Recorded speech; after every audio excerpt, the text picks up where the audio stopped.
నువ్వు కాదు, తానే నీ వద్దకు దిగి వస్తాడు. గుర్తుపెట్టుకో, నిన్ను కాదు, తానే తానే తానే తానే నీ కొరకు దిగొస్తాడు. నువ్వు ఎదుర్కొంటున్న స్థితిగతుల విషయమై నీకు తోడై ఉండే ఖచ్చితంగా నేను విడిపిస్తాడు. కొన్ని అనుభవాల కోసం అంతే ఈ ఎడబాటు. అనుభవ పాఠాలు పూర్తయినాక ఆయన్నే వస్తాడు.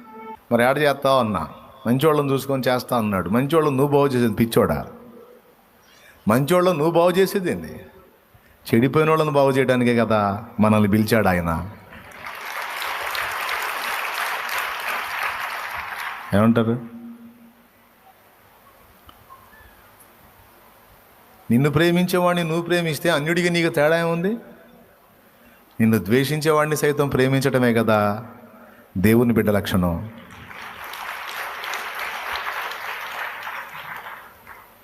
పాయింటా కాదా? రైట్. మరి ఇప్పుడు ద్వేషించేవాడిని ప్రేమించాలంటే ఎట్ట కుదిరిద్దండి? ఆ అమ్మాయి మన గురించి కొంచెం చెడ్డ మాట చెప్పిందని మనకు తెలిస్తే, ఆ మనిషి కనపడితే మనకు ఎట్టుంటుంది? మీరు చెప్పండి అక్కాయ్.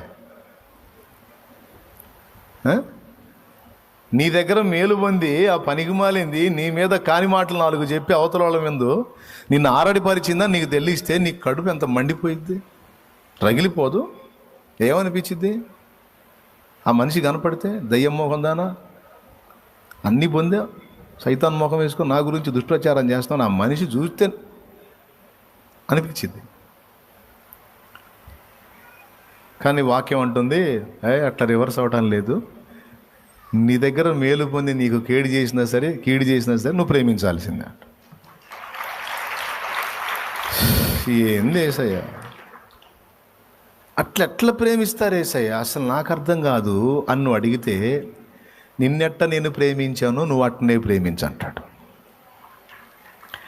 నువ్వు మంచోడివా, నువ్వు మంచిదానివా, నీకోసం నా ప్రాణమే పెట్టానే, మరి నువ్వెన్ని బుద్ధిహీనమైన ప్రవర్తనలు చేస్తున్నావు, నువ్వెన్ని రకాలుగా నన్ను గాయపరుస్తున్నావు, నువ్వెన్ని రకాలుగా నన్ను బాధ పెడుతున్నావు. మరి నిన్ను ద్వేషించలేదే? ఈనాటికి కూడా నిన్ను ప్రేమించి ఎప్పటికి కూడా నీకు అన్నీ చూసుకుంటున్నానుగా. నేను మిమ్మును ప్రేమించిన ప్రకారం మీరును మీ సహోదరులను ప్రేమించండి. మీరు పాపులై ఉండగానే, బలహీనులై ఉండగానే, నాకు వ్యతిరేకులై ఉండగానే నేను మీకోసం ప్రాణం పెట్టాను కదా. మీరు కూడా మిమ్మల్ని తృణీకరించిన వారిని, ద్వేషించిన వారిని, ఇబ్బంది పెట్టిన వారిని సైతం ప్రేమించే మనస్సుని సాధన చేయండి. అది దైవభక్తి సాధన. కీడు చేత జయించబడక మేలు చేత జయించు. కీడు చేసిన వాడికి కూడా మేలు చేసే మనసు సాధన చేయి. అక్కడ దేవుని దగ్గర ప్లేస్ వచ్చింది, వాడి దగ్గర కూడా గెలుస్తావు. ఎందుకంటే నాకు ఇంత మేలు చేస్తే నేను వాళ్ళ కీడు చేశాను, అయినా సరే నాకు మళ్ళీ మేలే చేశారు, నేనే తేడా కానీ వాళ్ళు తేడా కాదని అండర్స్టాండింగ్ ఒకనాటికి వాడు వస్తాడు. గెలువు అంటాడు. కాబట్టి ప్రేమ కలిగి ఉండటం అనేది చిన్న విషయం కాదండి. ఈ ప్రేమను గురించి ఎన్ని మాటలు చెప్పాడు అనుకున్నా అసలు. ఇక్కడేమో ప్రేమ కలిగి ఉండటం చిన్న విషయం కాదు, కొంచెం కష్టపడాలి అని చెప్పాడు. కొంచెం కాదు, గట్టిగానే. ఎందుకు కష్టమో చెప్పా.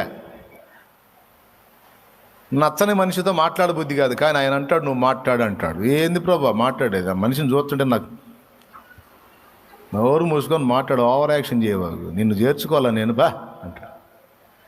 కష్టమో నిష్ఠూరం చేసేది ఏముంది? చేయాలంతే. దేవుడు చెప్పాడు చేయాలంతే. మళ్ళీ నువ్వు దేవుడు చెప్పాడని యాక్షన్గా వదనాలు బ్రదరా, వదనాలు లేకయా అంటే పట్టుకు అక్కడ కేసు రాస్తాడు. ఏందా మొహం? పరిశుద్ధాత్మ స్పర్శ కలిగినోడికి అర్థమైంది ఇది. నువ్వు ఆర్టిఫిషియల్గా వందనాలు చెప్పిన అవతల దేవుడు పట్టుకుంటాడు, కేసు రాస్తాడు. ఓవర్ యాక్షన్ ఆపి సరిగ్గా చెప్పు. ఎందుకంటే ఇవన్నీ నేను అనుభవించాను కాబట్టి చెబుతున్నాను. పరిశుద్ధాత్మ స్వరం వినే మనసు ఉన్నవాడికి ఇది అర్థమైద్ది. నువ్వు ఆర్టిఫిషియల్గా అవతల వాడిని పలకరించినా సరే కేసు రాస్తాడు. సరిగ్గా చెప్పండి. ఎక్కడ బ్యాలెన్స్ తప్పినా ఒప్పుకోడు. సో ప్రేమ కలిగి ఉండటానికి కష్టపడాలి, ఇష్టపడాలి. అంతేకాదు హెబ్రీ పత్రిక 13వ అధ్యాయం 1వ వచనం ఇలా చెప్పింది చూడు.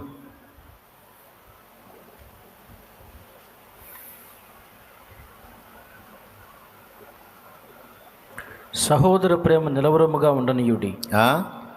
సహోదర ప్రేమ నిలవరముగా ఉండనీయుడి అంటే నిలకడగా ఉండదని అర్థం. స్తోత్రం, హల్లెలూయా. అది కూడా నిజమే. కొంతమందిని చూస్తాం మనం, అబ్బో చట్టపట్టాలు వేసుకొని తిరుగుతుంటారు 4 రోజులు. అక్కాయిలే, అన్నాయిలే. మళ్ళీ 5వ రోజు చూస్తే వాళ్ళ ముఖం వీళ్ళు చూస్తే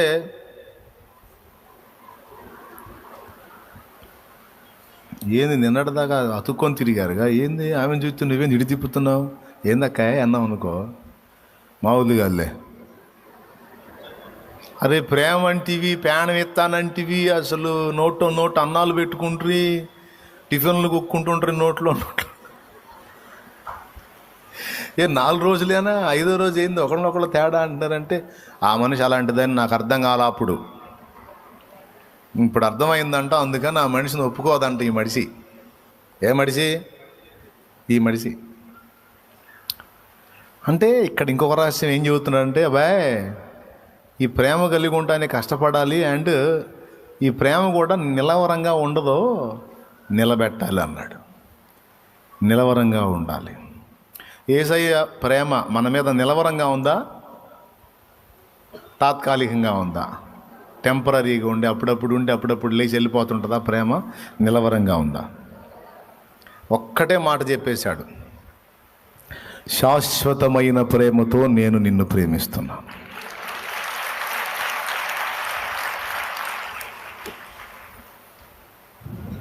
దేవునికి స్తోత్రం. సో ప్రేమ కలిగి ఉండటానికి కష్టపడాలి, ప్రేమను నిలవరంగా నిలబెట్టుకోవటానికి కూడా జాగ్రత్త తీసుకోవాలి. ఎందుకంటే ప్రేమే ప్రభువే ప్రేమ. ప్రేమ లేనివాడు దేవుని ఎరగడు. ఒక్కటే మాట. ఎప్పుడైతే మనలో అక్రమం ప్రవేశించిద్దో ప్రేమ చల్లారిపోయింది. దేవుని పట్ల కానీ మనుషుల పట్ల కానీ మనలో ఉన్న ప్రేమ చల్లారిపోతుంది అంటే అర్థం ఏమిటంటే, మనకు తెలియకుండానే మనలో ఎక్కడో క్రమం తప్పి అక్రమం చేస్తున్నాం. ఆ అక్రమం మనలో విస్తరించుట చేత ప్రేమ చల్లారిపోతుంది అనే మాట నేను కాదు, సాక్షాత్తు యేసు ప్రభువే. అసలు ప్రేమ ఎందుకు డ్యామేజ్ అయ్యిద్దన్న లాజిక్ చెప్పాడు. మత్తయి సువార్త 24వ అధ్యాయము 12. ఒకసారి బైబిల్ ఉన్నోళ్ళు తీయండి, చదువు. 24:12 వచనం. అక్రమము విస్తరించుట చేత అనేకుల ప్రేమ చల్లారు. అదండి కారణం. ప్రేమ ఎందుకు చల్లారిద్ది అంటే అదే కారణం చెప్పాడు. ఎవరి దగ్గర అక్రమం విస్తరించుట చేత? వెంటనే ఈ వ్యక్తులు అంటారు, మనం ఎవరిని ప్రేమిస్తున్నామో వాళ్ళలో అక్రమం కనపడ్డప్పుడు మన ప్రేమ చల్లారిద్ది అని అనుకుని లాజిక్ చెప్పుకుంటారు. నో, అట్లాగా. మనలో అక్రమం విస్తరించుట చేత దేవుణ్ణైనను దేవుని రూపంగా పుట్టిన మానవుడినైనను ప్రేమించలేం. అర్థమైందా? పచ్చకామెరలో వచ్చినోడికి లోకం అంతా పచ్చ కనపడద్దని లోకంలో సామెత ఉంది. అలాగే మన చిన్నతనంలో మనం కళ్ళద్దాలు పెట్టుకున్నాం. తగరపు కాగితం, ఎర్ర తగరపు కాగితం అట్టమొక్కలకు పెట్టి రబ్బరు పెట్టి మనకు అమ్మేవాళ్ళు చిన్నప్పుడు. అది పెట్టుకుని ఇటన్నో చూడు ఎర్ర కనపడుతుంటుంది. దేవునికి స్తోత్రం. మీరు పెట్టుకుని ఆడుకున్నారా? నా చిన్నతనాన్ని ఉన్నాయి. అది అంటే ఇప్పుడు లోకం ఎర్రగా అయిపోయిందా, లేకపోతే మన కళ్ళు ఎర్రబారాయా? ఈ తగరపు కాగితం దెబ్బకి మన కళ్ళు మారిపోయినాయి తప్ప లోకం అది ఉండే వర్ణంలో అది ఉంది. ఇక్కడ తేడా జరిగింది ఎక్కడ? మనలో జరిగింది.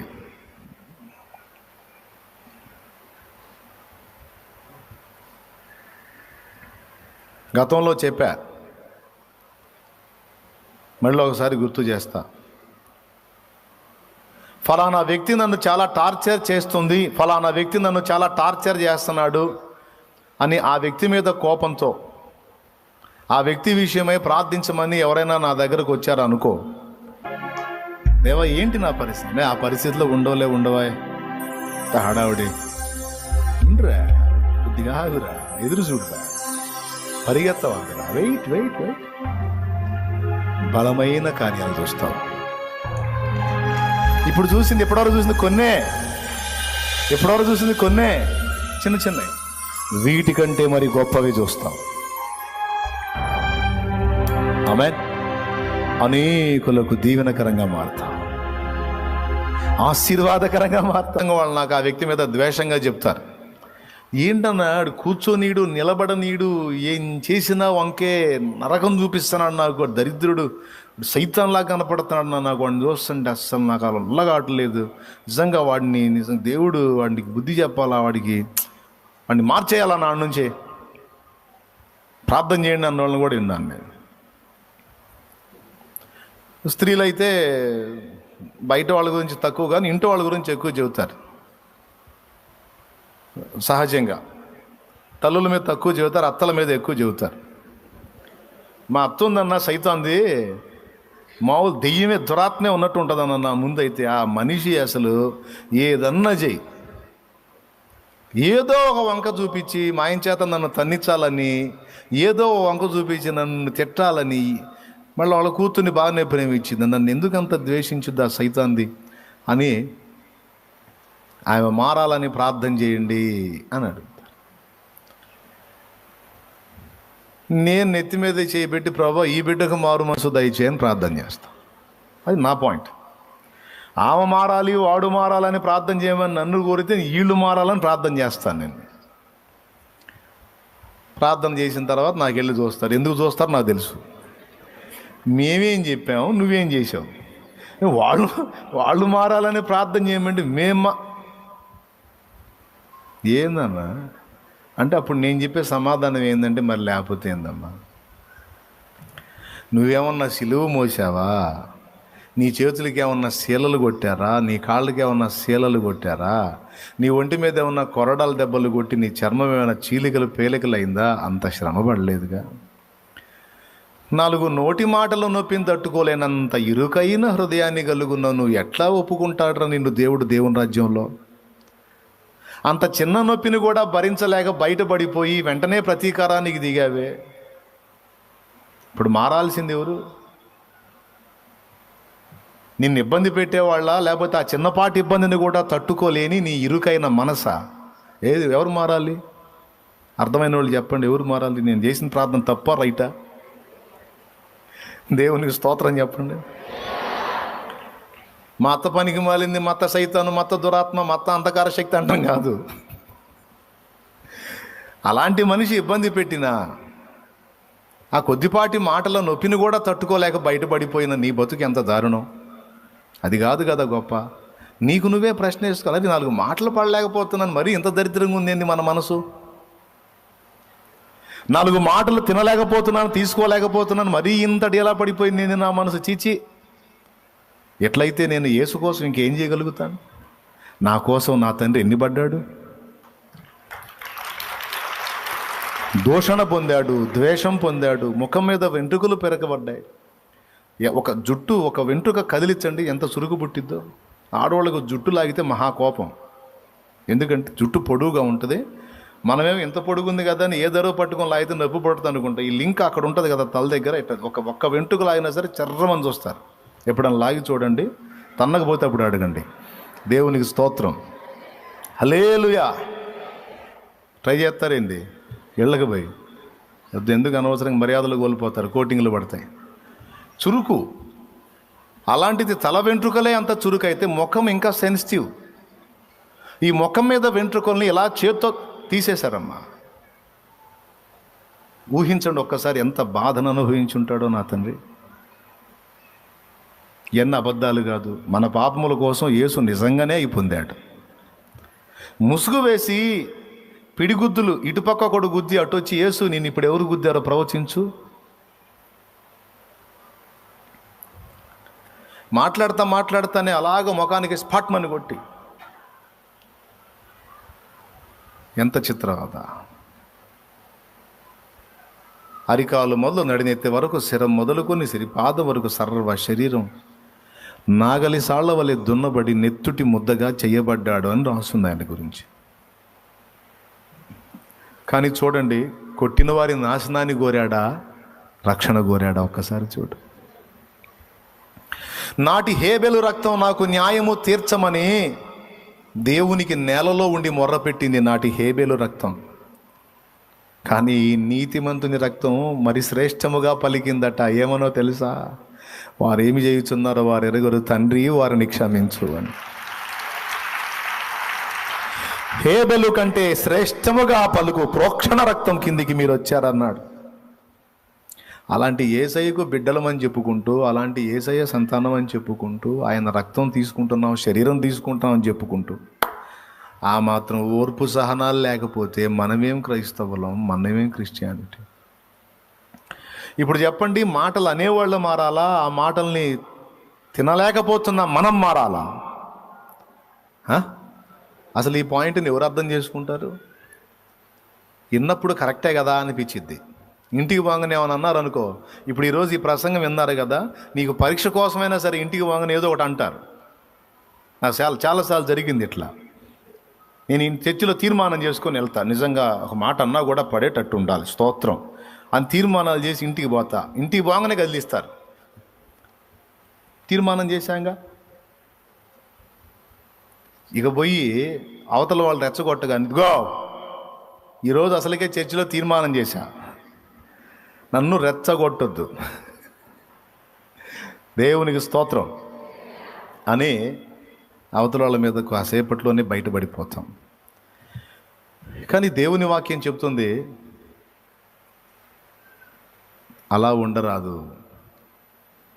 అక్రమము మనలో విస్తరిస్తే ప్రేమ చల్లారిద్ది. అక్రమం విస్తరించుట చేత అనేకుల ప్రేమ చల్లారిపోవడానికి కారణం ఏమిటి అన్న ప్రశ్నకు సమాధానం మనలో అక్రమము విస్తరించుటయే, మనము కొన్ని విషయాల్లో క్రమము తప్పిపోవుటయే. అదమ్మా ఆన్సరు. సో ఇంపార్టెంట్ ఏది? లవ్, ప్రేమే ప్రభువే దేవుడు ప్రేమస్వరూపి అయి ప్రేమను తన యందు కలిగి ఉన్నవాడు సాక్షాత్తు దేవుణ్ణే తన యందు కలిగి ఉన్నాడు. ప్రేమను కోల్పోయిన వాడు ఎవరిని కోల్పోయాడు? సాక్షాత్తు దేవుణ్ణే కోల్పోయాడు. ప్రేమను బట్టి అగచాట్ల పాలైనా ఆ అగచాట్ల దగ్గర దేవుడు ఉంటాడు, కానీ అగచాట్లకు భయపడి ప్రేమ వద్దనుకుంటే అక్కడ దేవుడు ఉండడు. ఇది ప్రేమ యొక్క ఔన్నత్యం. ప్రేమ ఇక్కడికే ఉపయోగపడిద్ది, అక్కడ కూడా అవసరమా? ప్రేమ ఇక్కడే కాదు, ప్రేమ నిత్య జీవంలో కూడా అవసరమే. శాశ్వతమైంది ప్రేమ. నిత్యత్వంలో పోయినాక ప్రేమించడం మానేస్తామైంది. ఇంకా చెప్పాలంటే ఇక్కడికంటే కూడా ప్రేమ అక్కడ ఎక్కువైపోయింది. ఇంకా అది ప్రేమరాజ్యం. దైవరాజ్యం అంటేనే దేవుని ప్రేమ, మన ప్రేమ యేసయ్య ప్రేమ. అక్కడ ఎచ్చులు ఉండవు, ఎగస్టాలు ఉండవు, ఒకటి మీద ఒకటి మిడిసి పట్టాలు ఉండవు. నేను గొప్ప అంటే నేను గొప్ప అని ఎచ్చులు ఉండవు. గొప్ప గొప్ప భక్తులు, మంచి గాయకులు సైతం నువ్వు పాడితే మెచ్చుకుంటా. ప్రభువా నాదేం గొంతు అయ్యా దైవజనుడా నాదేం గొంతు అంటే, లేదమ్మా కమ్మగా పాడతామని మెచ్చుకుంటా. నువ్వు పాడితే మెచ్చుకుంటారు, నువ్వు ప్రార్థిస్తే మెచ్చుకుంటారు, నువ్వు ఇట్లా చేశానంటే మెచ్చుకుంటారు, ఏది చేసినా గనపరుస్తారు. ఇక్కడ ఒకడు డబ్బా మొదలు పెట్టగానే నీదేం డబ్బా, నా డబ్బా చూడని మొదలు పెడతాడు. ఈ రెండవ డబ్బా మొదలు పెట్టక మూడవడు ఎత్తాడు, అసలు మీ ఇద్దరు డబ్బాలు ఆపండి, నాది ఇంకా అసలు బ్యాండ్ మేళం అని లేపుతాడు. మీ రేగు డబ్బాలు, నాదైతే తోలు చర్మం డబ్బా అని కొడుతుంటాడు. ఇక్కడంతా ఒకటి మీద ఒకటి మిడిసిపాటు. కానీ పరలోక రాజ్యంలో పౌలంతటి వాడు మనల్ని ఎదుర్కొని మీరు దేవుని కోసం బాగా కష్టపడ్డారంటాడు. అయ్యా నీకంటేనా అని మనం అంటే, నాదేముంది, నేను కొన్ని కార్యాలు యేసు ప్రభుని ముఖాముఖి చూశాను, అసలు నువ్వు చూడకుండానే నమ్మావు, నువ్వు నాకంటే గొప్పదాని అంటాడు. ఒకరికంటే ఒకరు ఘనమని ఎంచుకొని మాట్లాడతారు. అది పరలోక రాజ్యం. భూలోక రాజ్యం గొప్పతనం ఏంటంటే ఎంతలా ఉండి కూడా ఎదవని చేసి మాట్లాడటం. ఇది భూలోక రాజ్యం గొప్పతనం. నీకు అర్థం కాలేదు కదా? అయితే ఎంతలా ఉండి కూడా టీ కొట్ల దగ్గర మీటింగ్లు విన్నారు ఎప్పుడన్నా? ముఖ్యమంత్రుల్ని, ప్రధానమంత్రుల్ని వాడు వీడు అనుకుంటూ మాట్లాడుతుంటారు. వాళ్ళేది వీళ్ళ బామర్దుల్లాగా,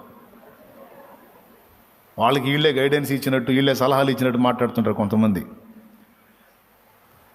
నా చిన్నతనాన రిక్షా బళ్ళ వాళ్ళ మీటింగ్లు ఉంటాయి టీ కొట్ల దగ్గర.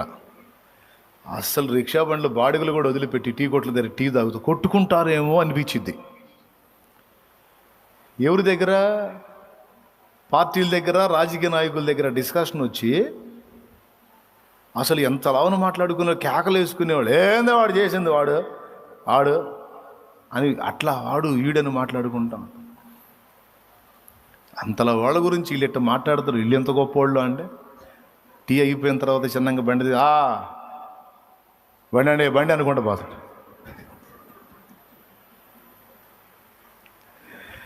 ఈ లోకం అంతా ఎంతలా వాడిని కూడా ఎదవం చేసి మాట్లాడటం ఇక్కడి సంస్కారం, దిక్కుమాలిన సంస్కారం.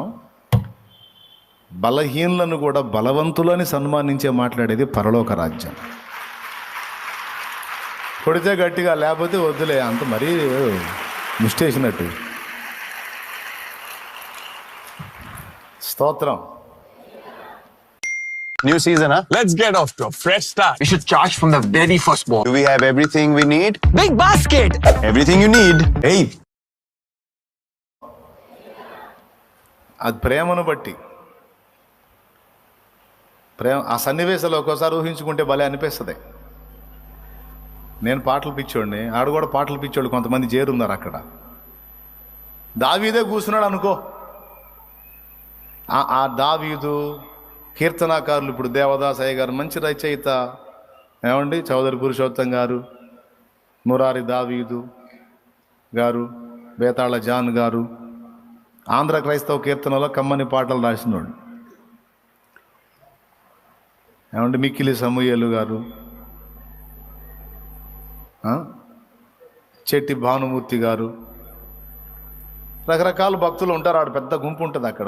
ఏబి మాస్లామణి గారు, వీళ్ళందరూ కలిసి కూర్చొని, రా అబ్బాయి, రా రా రా కూర్చో, నీకోసం ఎదురు చూస్తున్నావు. ఆ పాట పాడావు చూడు, అల్లాడిపోయాము. ఒక్కసారి పాడు అన్నారనుకో, నేను ఫేస్ ఎట్ట పెడతా? వాళ్ళందరూ కలిసి నేను పాడిన పాట మెచ్చుకున్నారనుకో, నాకు ఎట్లుంటుంది? అసలు మీరెక్కడా, నేనెక్కడా? మీరు సంగీత కళాకారులు, మీరు రాసిన పాటలు తరతరాలు రాకడదాకా పాడుకుంటున్నారయ్యా మీ పాటలు. అసలు భక్త దావీదు గారు కీర్తనలు అయితే అచ్చంగా పరిశుద్ధ గ్రంథంలో 150 కీర్తనల్లో చాలా భాగం ఆయన కీర్తనలే. దావీదు కూడా, కుమారుడా, అది కాదులే కానీ నువ్వు పాడావు చూడు ఫలానా పాట అద్భుతం అన్నాడు అనుకో, ఎట్లుంటుందండి? అదే పరలోకం అంటే.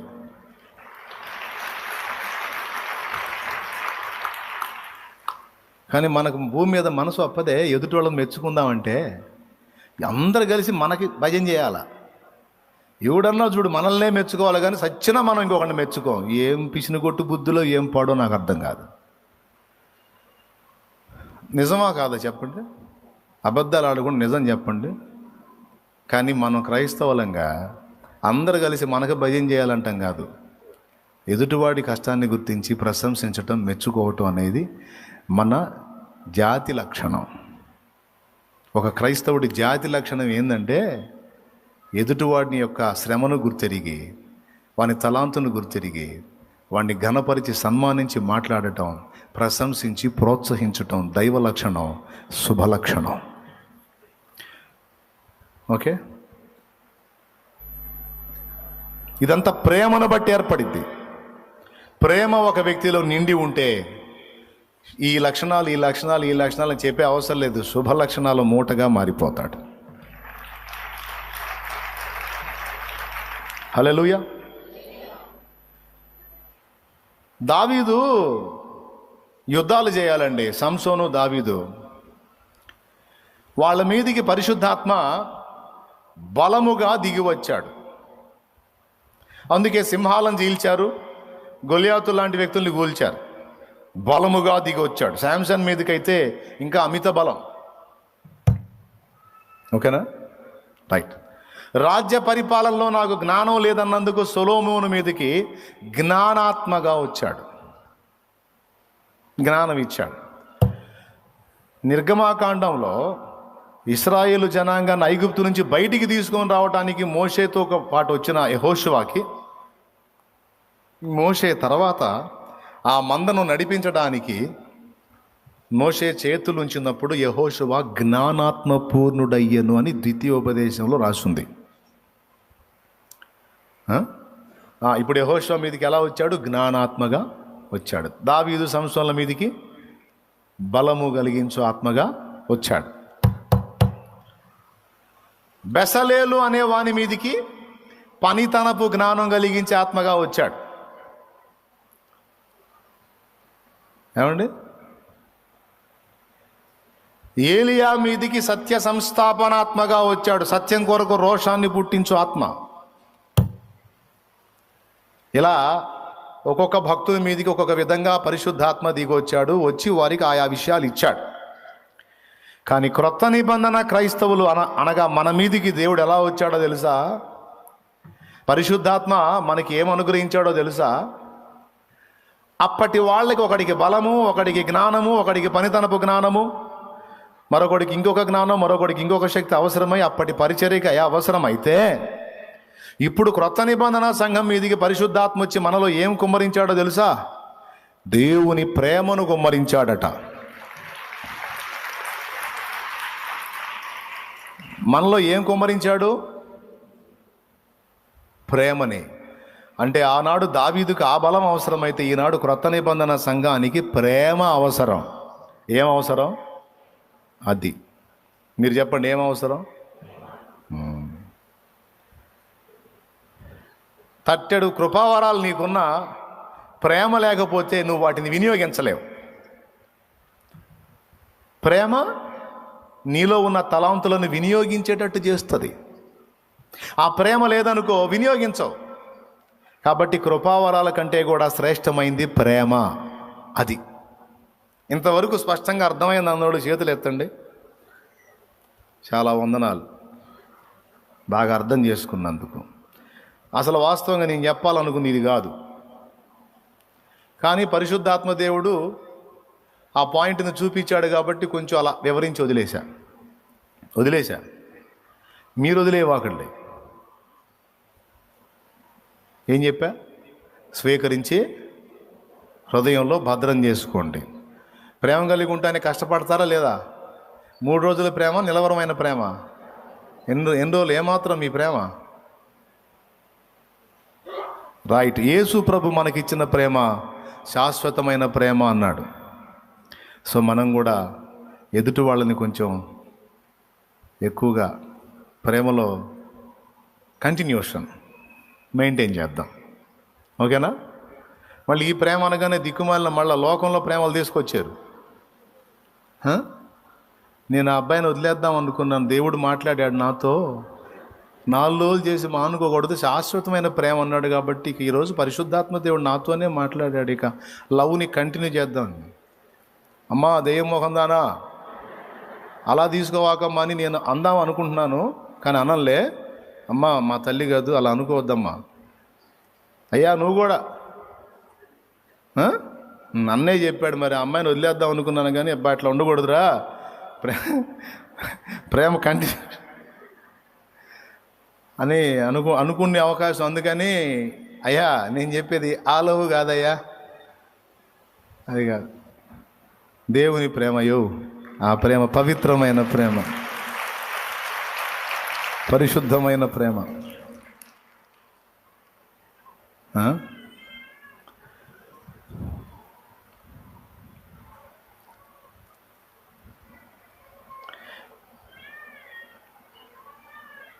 దేవునికి మహిమ. ఇరిమి అన్న కమ్మని పాట రాశాడు. ప్రేమ ప్రేమ అని మాట్లాడతారు కానీ ప్రేమ గురించి తెలియచావదు. నిన్ను చూడక ఉండలేననే మాటలు విన్నావా? నీవు లేకపోతే బ్రతుకలేననే రాతలు చదివావా?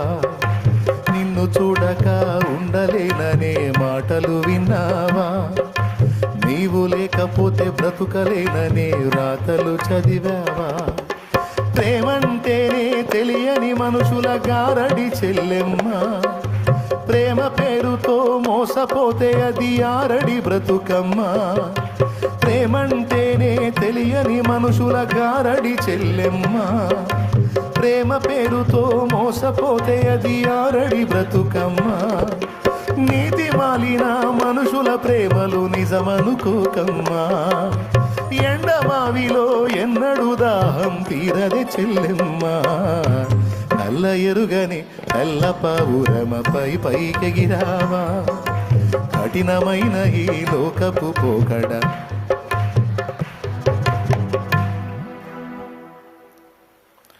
రంగు రంగుల ఆకర్షణలే విత్తనాలయ్యేనా, రాకాసి మూకల స్నేహాలే నీకు ఉరులుగా మారేనా, ఆకలి తీర్చగా చల్లిన నూకలు కావే చెల్లెమ్మ, ఆశతో నీవు వెళ్ళి వాలితే ఉరులే చెరలమ్మ. తర్వాత గుండెలో గుచ్చి మంటలో కాల్చే మాయే ప్రేమమ్మ, యవ్వన కాలపు కామపు చేష్టలు ప్రేమను కోకం. బా ఏమి రత్నం సరిసి కొట్టాడండి. కామవాంచకి ప్రేమ అని పేరు పెట్టి తిప్పలు పడుతున్నారు తిక్కలోళ్ళు. యాదమ్మా, యవన కాలాన్ని బట్టి నీలో ఉండేటువంటి ఆ జన్యు సంబంధమైనటువంటి శోధన నీకు అదేదో ప్రేమగా పరిభ్రమిస్తుంది, వాస్తవం కాదు. యవ్వన కాలపు కామపు చేష్టలు ప్రేమను కోకమ్మా. ఏ అసలు ఉండలేడే ఆ అబ్బాయి నేను లేకపోతే. పెళ్ళైన 4 రోజులకి పెద్ద జనం మొదలు పెడతాడు వాడు.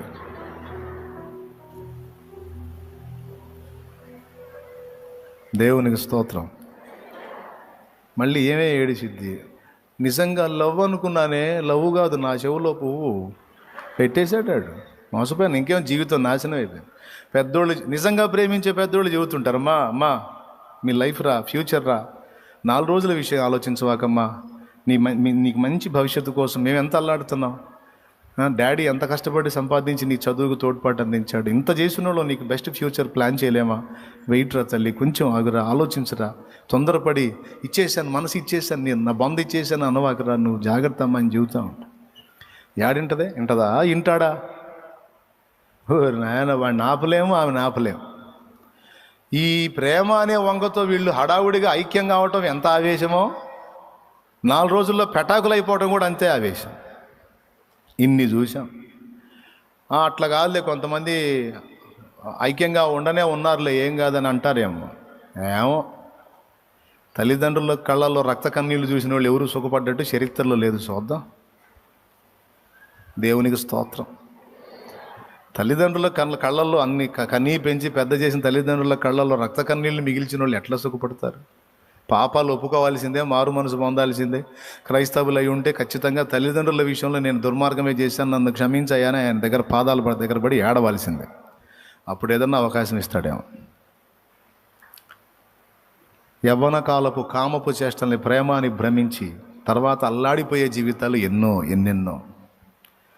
కొంతమంది లవ్ చేసి పద్ధతిగా ఉండి వాళ్ళని ఒప్పించుకొని చేసుకునే వాళ్ళు కొంతమంది అయితే ఏకదం పక్షులు లేచిపోయినాయి. ఎక్కడ వాళ్తాయి తెలుసా ఈ పక్షులు? స్టేషన్లో వాలి బయటికి పోయిందే ఒక దరిద్రం అయితే స్థానిక స్టేషన్లోకి వెళ్ళి అమ్మాయి కేసు పెట్టింది. ఏమన్నా తెలుసా? మా అమ్మా నాన్న వల్ల నాకు ప్రాణహాని ఉంది అని. ప్రాణహాని ఉంటే నువ్వు పుట్టిన పురిటికందగా ఉన్నప్పుడే ఏదో నేను వైనం చేసేద్దురుగా, ఇప్పుడు ప్రాణహాని ఏందిరా దున్నపోతులాగా పెంచి. ఎక్కడ న్యాయం? అంటే వాళ్ళని కార్నర్ చేయటం, వీళ్ళ జోలికి రాకుండా. అదేమంటే మేజర్. కొంతమంది లవ్ మ్యారేజ్ చేసుకున్న వాళ్ళకి, ఇలా లేచిపోయి చేసుకున్న వాళ్ళకి నేను మాట్లాడే మాటలు నాకు తెలుసు ఆ సంగతి. అయినా నేనేమి ఇబ్బంది పడను. మర్యాదగా మారు మనసు పొందాలా, లేకపోతే చర్చి అన్నా మారాలా. దేవునికి స్తోత్రం. 2 వాడు కాబట్టి ఇంకొకడు పో, లేదా మారు మనసు పొంది దేవుని పాదాలు పట్టుకుని ఏడు, నీ తల్లిదండ్రిని ఎంత దారుణంగా అవమానపరిచినందుకు. అంతే. కామ వికారాలకి ప్రేమ అని పేరు పెట్టి దాన్ని ఏదో తారా స్థాయిలో చూసుకుని మోసపోయిన యవనస్తురాళ్ళు ఎందరో. అది కాదు. ఎందుకు ఈ మ్యాటర్ అంతా చెప్పా? ప్రేమ శాశ్వత కాలం యేసయ్య మన మీద చూపినట్టు మనం కూడా ఇతరుల ఎడల ప్రేమ చూపాలన్న పాయింట్ తీసుకొని ఆ అమ్మాయిని కట్ చేద్దాం అనుకున్నాం. ఆదివారం శాలేమన్న ద్వారా దేవుడు నాతో మాట్లాడాడు కంటిన్యూ చేయమని అనే దౌర్భాగ్యులు ఉంటారు కనుక జాగ్రత్త కోసం చెప్పా. ఇప్పుడు పక్కన పెడతా. స్తోత్రం చెప్పండి. ఏయా లైన్లో ఉన్నారా? కొంతమంది పాప ఈ పని చేసిన వాళ్ళకి నొప్పి పుట్టిందా? పుట్టని మంచి నొప్పి, అది బాగుపడే నొప్పి. లేదా అప్పుడు లేచిపోయినట్టు ఇప్పుడు కూడా కూర్చొని లేచిపోతావా? పో, లేచిపోవటం నీకు అలవాటేగా, పో. దేవునికి స్తోత్రం. హల్లెలూయా. పాయింట్కి వద్దాం. ఈ ప్రేమ శాశ్వత కాలం ఉంటుంది అనే దీని గురించిన ప్రాముఖ్యత, ప్రేమ కంటిన్యూషన్ అనేది ఇక్కడే కాదు అక్కడ కూడా ఉంటుంది కనుక దాన్ని మనం గట్టిగా పట్టి ఉండాలి. ప్రేమ మనలో తగ్గిపోతుంది అంటే మనలో అక్రమం బయలుదేరింది అని అర్థం. గ్రహించి జాగ్రత్త పడండి. ఓకే, పక్కన పెడదాం. రెండవది విశ్వాసము, మూడవది నిరీక్షణ. ప్రేమ, నిరీక్షణ, విశ్వాసం. ఏమండి జాగ్రత్తగా వినాలి. అసలైన మాట దగ్గరికి వస్తున్నా. ఈ వారం నేను చెప్పాలని దేవుని చేత ప్రేరేపించబడ్డ మాట. యేసయ్య వచ్చాడు అనుకో, ఇంకా నిరీక్షణతో పనేంది? పరలోకం చేరాలని మనం నిరీక్షిస్తున్నాం. పరలోకం చేరామనుకో, ఇక నిరీక్షణతో పనే ఉంది. ఎవరి కోసం నిరీక్షించామో ఆయన వచ్చాడు, ఎక్కడికి చేరాలని నిరీక్షించామో అక్కడికి చేరామనుకో, ఇంకా నిరీక్షణతో అవసరం లేదు కదా. కానీ ఏమన్నాడు? విశ్వాసము, నిరీక్షణ, ప్రేమ ఈ మూడు నిలుచును, వీటిల్లో శ్రేష్టమైనది ప్రేమ. పరలోకంలో ప్రేమ ఒక్కటేనా, లేకపోతే నిరీక్షణ కూడా అవసరమా, విశ్వాసం కూడా అవసరమా అంటే ఈ మూడు కంటిన్యూ అవుతాయండి. అది పాయింట్. ప్రేమ కంటిన్యూ అవుతుంది అక్కడ కూడా మనం విశ్వాసత కలిగి ఉండాలి, ప్రభునందలి విశ్వాసం కలిగి ఉండాలి. అక్కడ కూడా మనకి నిరీక్షణ కొనసాగుతానే ఉంటుందట. అదేందన్నా, యేసయ్య కోసం చూసాము, యేసయ్య వచ్చాడు, పరలోకం చేరాలనుకున్నాం, పరలోకం చేరాము. ఇప్పుడు యేసయ్య చేరాము, పరలోకం చేరాము, రెండు అయిపోయినాయి. ఇంకా నిరీక్షణ దేనికి అంటే, ఈ భూలోకంలోనే బాగా వినాలి, ఏ రోజుకు ఆ రోజు ఎన్నో మార్పులు మన జీవితంలో చూస్తున్నామా లేదా? ఎన్నో రకరకాల అనుభవాలు ఏ రోజుకు ఆ రోజు మనం చూస్తానే ఉన్నాం, అనుభవిస్తానే ఉన్నాం. బాగా వినండి. పరలోకం చేరిన తర్వాత ఇక ఏ అనుభవాలు ఉండవా? ఇక ఏ అనుభవాలు, ఏ నూతనమైన సంగతులు ఉండవా? మీకు తెలుసా, రేపు మనం పరలోకంలోకి చేరిన తర్వాత, దేవుని రాజ్యంలోకి చేరిన తర్వాత ఎప్పటికప్పుడు క్రొత్త సంగతులు ఇంకా మన ముందుకు వస్తానే ఉంటాయట. మన దేవుడు నిత్య నూతనుడు, ఆయన కార్యాలు ఎప్పటికప్పుడు నూతనపరుస్తూ ఉంటాడట. కొడితే గట్టిగా ఉంటాడు. అంటే ఏదో మీకు అర్థమైందని నాకు అర్థమైంది నేను చెప్పిన మాటల్లో. ఏం అర్థమైంది మీకు? ఇప్పుడు ఈ రోజంతా ఇలా గడిచింది అనుకోండి, మళ్ళీ రేపేంటంటే రేపు ఇంకో కొత్త సంగతి ఉంటుంది. మళ్ళా రేపంతా ఆ సంగతితో గడిచింది అనుకోండి, ఎల్లుండి మళ్ళీ ఇంకో కొత్త సంగతి ఉంటుంది. అక్కడ కూడా మనం నిరీక్షించడానికి ఎప్పటికప్పుడు నూతనమైన విషయాలు ఎన్నో మన కోసం దాచబడి ఉన్నాయి. ఇప్పుడు చెప్పండి, నిరీక్షణ అనేది కంటిన్యూ అవుతుందా అవదా? ఎంతమందికి అర్థమైందో ఏమో మరి. అసలు నిరీక్షణ అంటేనే కొంతమందికి తెలియదు. ఆ మొక్క చాలామంది అంటారు, బైబిల్లో కూడా ఉంది, కానీ దాని అర్థం ఏందో తెలియదు అన్నయ్య అన్నోళ్ళు ఉన్నారు. నిరీక్షణ అంటే ఏందండి? వేచి ఉంటామా? ఎదురు చూచుట. నిరీక్షిస్తున్నాను, ఎదురు చూస్తున్నాను. ఈ రోజుకి ఇది చూశాను, మళ్ళీ రేపటి కోసం ఎదురు చూస్తా. రేపేం కార్యాలు చూపిస్తావు యేసయ్య? రేపు చూపించే, రేపు చెప్తాలే. ఎల్లుండి చూపిస్తాను నీకు. ఉన్నాయన్నీ ఇంతవరకే, ఉన్నాయన్నీ ఇంతవరకే, ఇంకా మరొకటి లేదమ్మా చూపించడానికి కొత్తది అనేది ఏం లేదు. ఈ పరిశుద్ధ గ్రంథం ఎంతండి?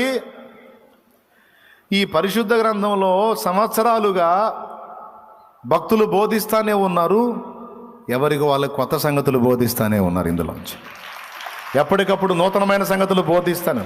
అరే ఇదే పాతబడినప్పుడు, ఇదే రొటీన్ ఫీల్ లేనప్పుడు డైరెక్ట్గా ఆయన ముందుకెళ్ళిన ఆ లోకంలో రొటీన్ ఫీల్ ఇంకా నిరీక్షించే అవసరం లేదనే పొజిషన్ ఎందుకు ఉంటుంది? ఎప్పటికప్పుడు నువ్వు ఎదురు చూస్తూనే ఉంటావు, నీకు దొరుకుతూనే ఉంటాయి, చూస్తూనే ఉంటావు, అందుతూనే ఉంటాయి, రకరకాల సంగతులు అనుభవిస్తూనే ఉంటావు, ఆనందిస్తూనే ఉంటావు.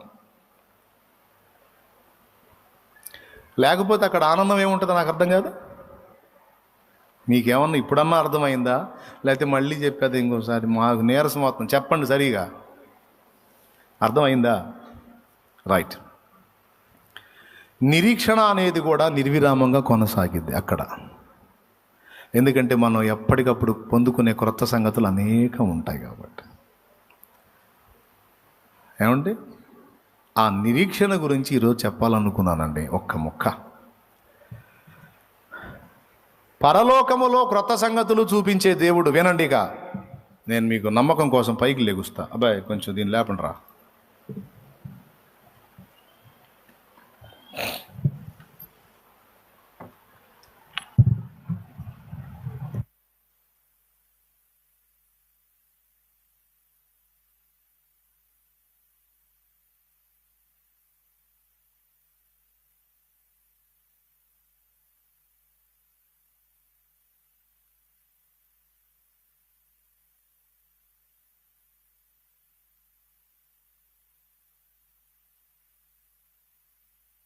Praise the lord. హల్లెలూయా.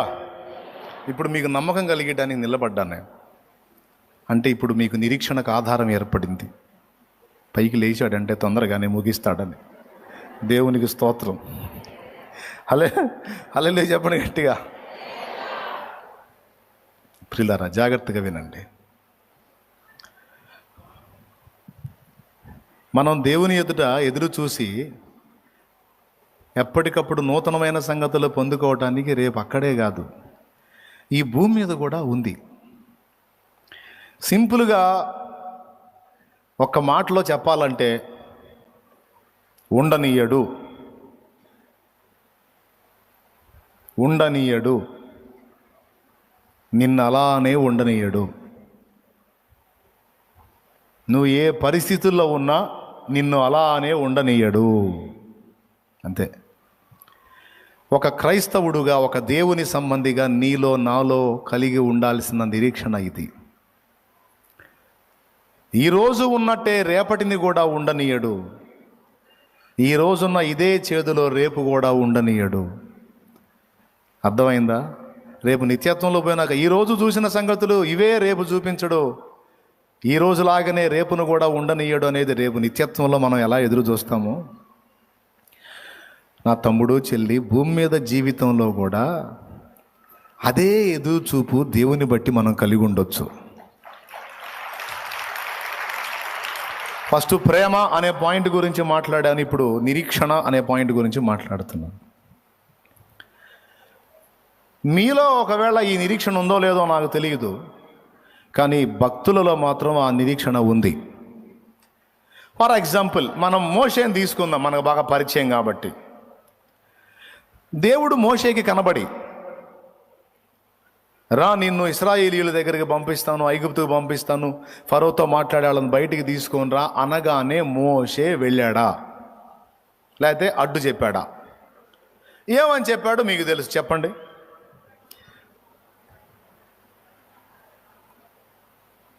ఆ ప్రజలు నీ పేరేమని అడుగుతారు అంటే నువ్వు ఉన్నవాడు అని చెప్పు అన్నాడు. తర్వాత ఇంకొకటి తర్వాత నేను నోటి మాంద్యం గలవాడిని. తర్వాత తడొక మాట అడ్డం చెప్పి చివరికి దేవా నువ్వు పంపదలిచిన వాడినే పంపు అంటే చివరికి దేవుడే కోప్పడాల్సి వచ్చింది. అంతగా విసిగించాడు మోషే. నువ్వు వెళ్ళు అనగానే కదల్లా. పద్ధతేనా? అంటే సహజంగా మనం అనుకుంటాం అంత విరక్తిలోకి వెళ్ళిపోయాడు అని. అవునా? అంటే అంత తన సామర్థ్యత విషయంలో అంత అశక్తుడైపోయాడు అని అనుకుంటాం సహజంగా. కొంతమేర నిజమే అది. కానీ ఒక కోణంలో నేను ఆ అంశాన్ని ధ్యానించినప్పుడు ఒక ప్రత్యేకమైన విషయం నా దృష్టికి తెచ్చాడు పరిశుద్ధాత్ముడు. మోషేలో నిరీక్షణ అనేది చచ్చిపోయిందా బతికే ఉందా అన్న దానికి సమాధానం ఒక మెరుపులా మెరిపించాడు దేవుడు. ఇప్పుడు ఐగుప్తు నుంచి తను పారిపోయి మిథ్యాను ప్రాంతానికి వచ్చి ఇక్కడ ఎన్ని సంవత్సరాలు గడిపాడు? 40 ఏళ్ళు. ఆయన భార్య పేరేందో సిప్పోరా.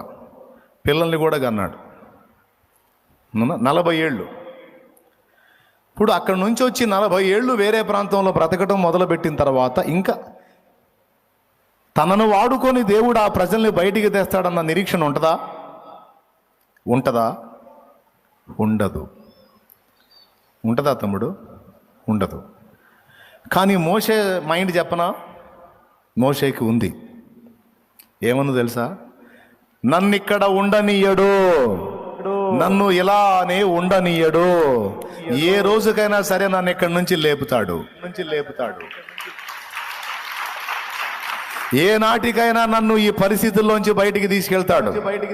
ఏ నాటికైనా నన్ను ఇక్కడి నుంచి కదిలిస్తాడు. నన్ను ఇక్కడే ఇలానే ఈ స్థితిలోనే ఉండనీయడు అనే సంగతి మోషే రూఢిగా నమ్మాడు.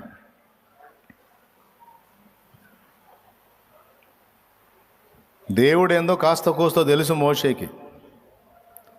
అందుకే అంత ఎదురు చూశాడు. దానికి నిరూపణ నేను చెప్తా.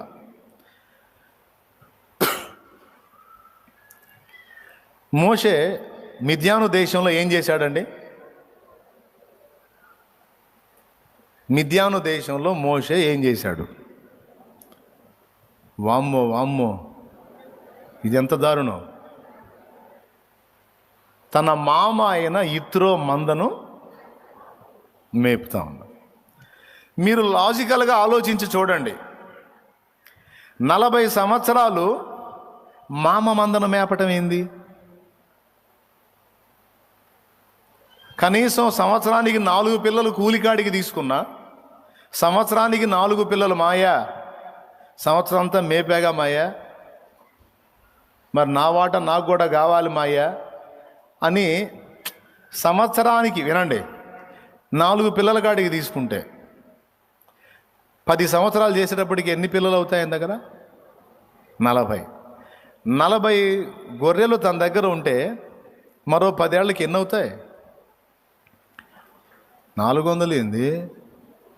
లెక్క వేయలేము. 40 గొర్రెల్ని తీసుకొని 10 సంవత్సరాలకి లెక్క వేస్తే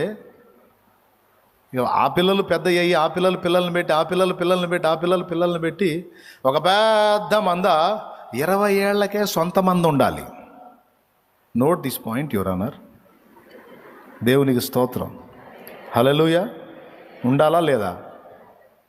కానీ లేఖనం ఏం చెప్పుచున్నది? నిర్గమాకాండం 3వ అధ్యాయం 1వ వచనం నుంచి చూడు. తన మంద ఇత్రో మంద చూడు.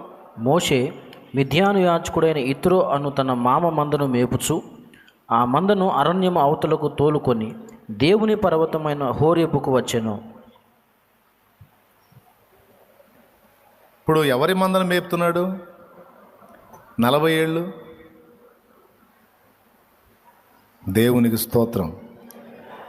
మామగారి దగ్గర ఉన్నాడు 1 ఏడు కాదు 2 ఏళ్ళు, 4 ఏళ్ళు అత్తగారి ఇంటికాడు ఉంటేనే అల్లుడిని లెక్క చేయరు పాపం కొంతమంది. 4 ఏళ్ళు అత్తగారి ఇంటికాడు ఉంటేనే లెక్క చేయరు. వచ్చిన కొత్తలు అల్లుడు గారు అనేది చివరికి 4 ఏడు దాటేసరికి రారై పోరై అనే పరిస్థితి వచ్చింది. ఆఖరికి వైఫ్ కూడా రివర్స్ అయ్యే అవకాశం ఉంటుంది. ఏంట్రా అనే అవకాశం కూడా ఉంటుంది. లోకస్తుల సంగతి చెబుతున్నారులే.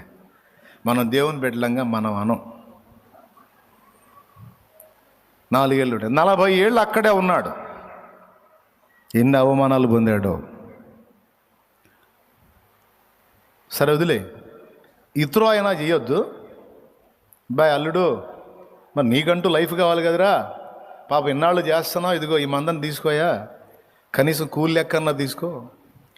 మరి ఇతరో కంటే లాభానే నయం, ఇతరో కంటే లాభానే నయం. మచ్చలు పొడలు గలవి నీవి, అవి లేనివి నావి అని పాపం యాకోబు అల్లుడైన యాకోబుకి ఆఫర్ ఇచ్చాడు. లాబాను మాయ, ఏమాయ?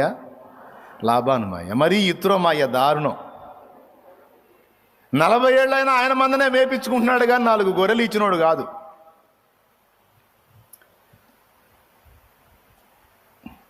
ఇచ్చాడా? ఇలా పోనీ మోషేకి సొంత మందే ఏమన్నా ఉందా? లేదు. ఎందుకని? ఎందుకో తెలుసా? ఒకవేళ ఇత్రో మోషే ఆ 10 పిల్లలు తీసుకొని నువ్వు మేపుకోయా అంటే ఏమనేవాడో తెలుసా? నాకెందుకు మాయ, ఆయన ఎప్పుడు పిలిస్తే అప్పుడు బయలుదేరాలి నేను. దేవునికి మహిమ కలుగునుగాక.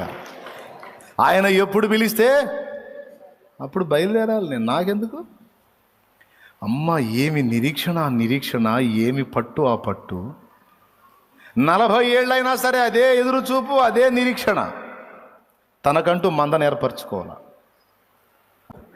అదృశ్యుడైన వానిని నిదానించి చూచుచున్నట్టుగా విశ్వాసము గలవాడై మిద్యానుకు పోయాడు ఆయన. తక్కువోడా, నిరీక్షణ లేనోడా? సహజంగా మనకు అనిపించింది 40 ఏళ్ళంటే ఉండదండి. నిజంగా బహుశా ఇతర కూడా అడుగుంటాడు, సిప్పోరా కూడా అడుగుంటుంది నాకు తెలిసి. ఆలోచిస్తే నాకు బల్బు వెలిగిందండి. అమ్మ మోషే తక్కువడు కాదు. అదృశ్యుడైన వానిని నిదానించి చూచుచున్నట్టుగా విశ్వాసము గలవాడై మిద్యానుకు పోయాడు ఆయన. తక్కువోడా, నిరీక్షణ లేనోడా? సహజంగా మనకు అనిపించింది 40 ఏళ్ళంటే ఉండదండి. నిజంగా బహుశా ఇతర కూడా అడుగుంటాడు, సిప్పోరా కూడా అడుగుంటుంది నాకు తెలిసి. ఆయన ఎన్నిసార్లు మందం తీసుకోవాయా అని చెబితే కూడా నాకెందుకు అంటావు పెద్ద పోటుగాళ్ళలాగా.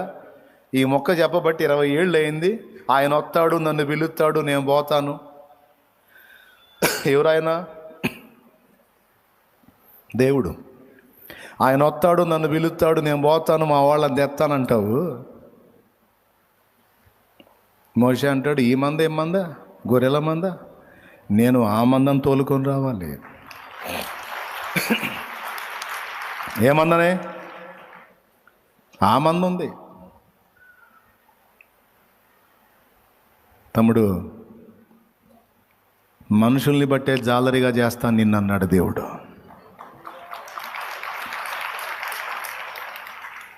ఈ లోక సంబంధమైన సంపాదన అనే మందలు కాదు, నువ్వు మందలుగా ఆత్మల్ని సమకూర్చాల్సిన రోజులు రాబోతున్నాయి ముందు. మందలుగా ఆత్మలను రక్షణలోనికి నడిపించాల్సిన రోజులు రాబోతున్నాయి.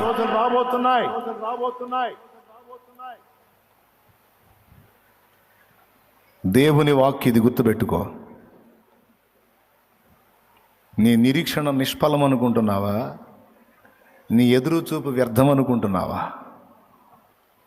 నా తండ్రి నీ ఎడల కార్యం చేస్తే సంవత్సరాలు, నెలలు కాదు, క్షణాలు పట్టదు కార్యాలకి. నువ్వు ఉన్న స్థితిలోనే ఉంటాను అనుకుంటున్నావా? నువ్వు పడున్న స్థితిలోనే అక్కడే పడుండనిస్తాడు అనుకున్నావా? గుర్తుపెట్టుకో, టైటిల్ రాసుకో, ఉండనీయడక్కడ, ఉండనీయడు అలాగే. ఎంతకాలం నాకు ఇది, ఎంతకాలం అన్న నీ ప్రశ్నకు సమాధానం ఆట్టే కాలం ఉండదు, ఉండనీయడం.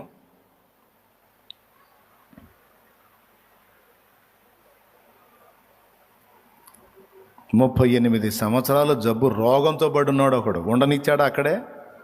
వాడప్పటికి బహుకాలము నుండి ఆ స్థితిలో ఉన్నాడని ఎరిగి, ఇదిగో నీవు స్వస్థపడగోరుచున్నావా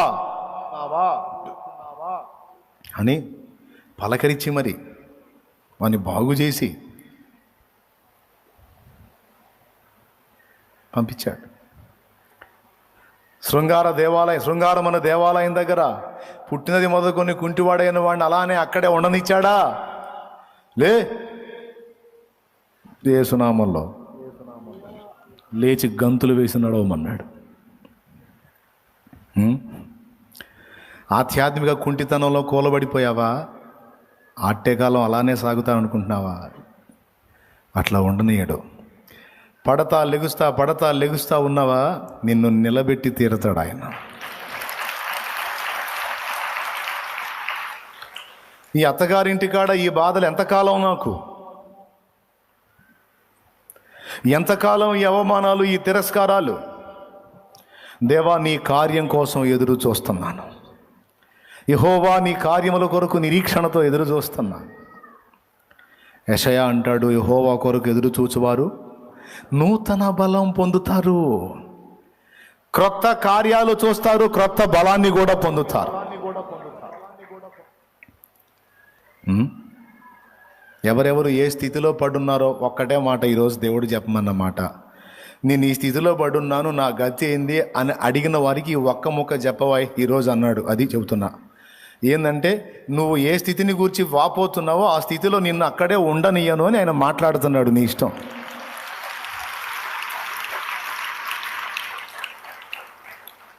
దుర్వ్యసనాల్లో చిక్కుబడిపోయి బురదలో పందికి నాకు తేడా లేని బతుకుతున్నాను. ఎంతకాలం అంటే దేవుడు అంటున్నాడు, నిన్ను ఆ స్థితిలో ఉండనియను. నువ్వు నా వైపు చూస్తున్నావుగా.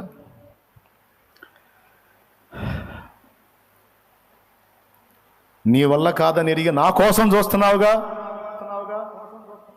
విడిపిస్తాను నిన్ను. ఆ బంధకాల్లోంచి నిన్ను బయటికి తీసుకొస్తాను. దీనికి బైబిల్లో ఎన్ని ఆధారాలు. బబులోను చెరలోనే తన బిడ్డలను వదిలేశాడా? అక్కడే ఉండనిచ్చాడా? తెచ్చాడుగా. ఐగుప్తు చెరలోనే ఉండనిచ్చాడా? తెచ్చాడుగా. జైల్లోనే యోసేపును మ్రగ్గనిచ్చాడా? తెచ్చాడుగా. చెప్పు, ఎవరి గురించి చెబుతావు? ఎక్కడో అక్కడే వదిలేశాడా? ఒక కొలికి తెచ్చాడా? చెప్పండి. నిన్ను దేడు మరి. నువ్వు ఈరోజు అనుభవిస్తూ ఆక్రోశిస్తున్న పరిస్థితుల్లోనే నిన్ను ఉండనిస్తాడా? ఉండనీయడుగాక ఉండనీయడు. ఈ మొక్కే చెప్పమన్నాడు. నా జనులు ఇక ఎన్నడూ సిగ్గుపడరంటివే.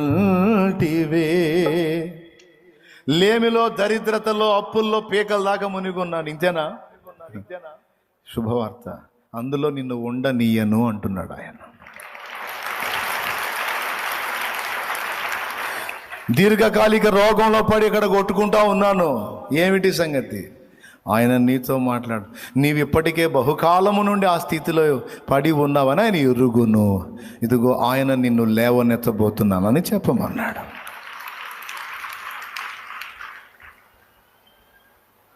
ఇప్పుడు నువ్వు ఏ స్థితిని చెబుతావో చెప్పు. నువ్వు దేన్ని ఎక్కడ ఇరుక్కుపోయి అల్లాడిపోతున్నావో చెప్పు. దానికి ఆయన సమాధానం ఒక్కటే, నేను ఉన్నవాడును, నిన్ను ఉండనీయను.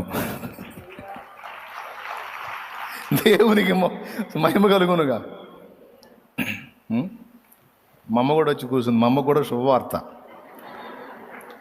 వాన పడితే ఆ ఉన్న రేకులు ఇల్లంతా కారిపోతుందంట. నీకు కూడా చెబుతున్నాను, నిన్ను ఆ ఇంట్లో ఉండనీయను అని. మరి ఏం చేస్తాడు? ఆ రేకులు తీసి ఇనుప రేకులు లేపిస్తాడు అంతే. నీకు ఆ బాధ లేకుండా చేస్తాను. ఆ స్థితిని నీకు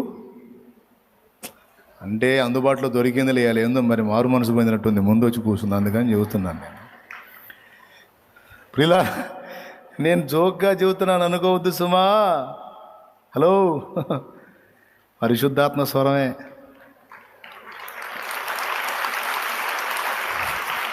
వెతుకుతూ ఉన్నావా విడుదల దారే కనరాక?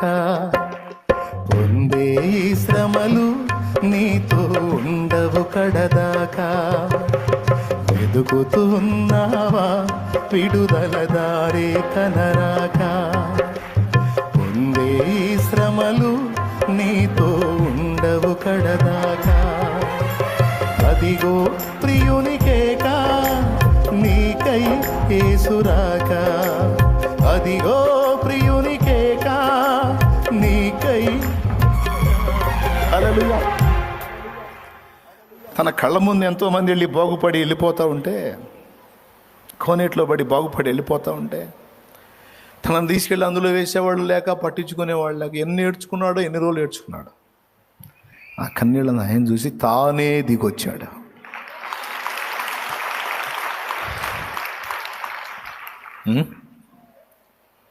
స్తోత్రం.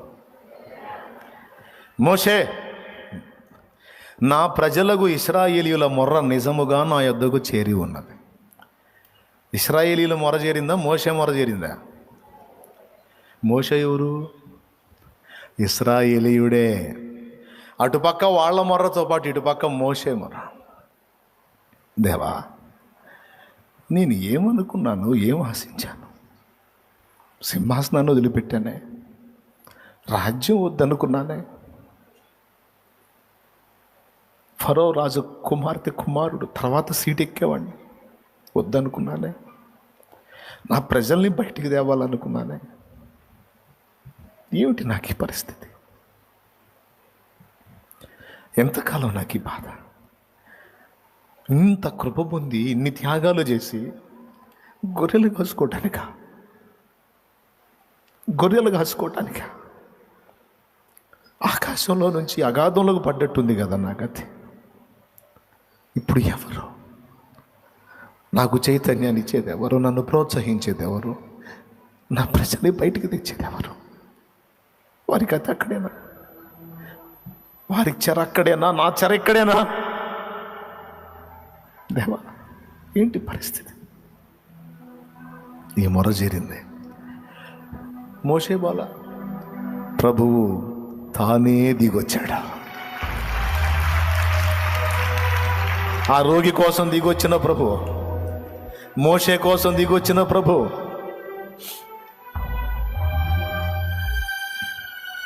బర్తిలోమయి కోసం నడిచొచ్చిన ప్రభు, రక్తస్రావం గల స్త్రీ జబ్బుతో ఉన్న ఆమె దగ్గరికి అందుబాటులోకి వచ్చిన నా యేసయ్య నిన్ను దాటిపోతాడా?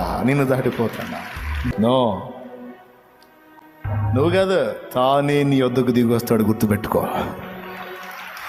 నిన్ను కాదు, తానే తానే తానే తానే నీ కొరకు దిగొస్తాడు. నువ్వు ఎదుర్కొంటున్న స్థితిగతుల విషయమై నీకు తోడై ఉండే ఖచ్చితంగా నేను విడిపిస్తాడు.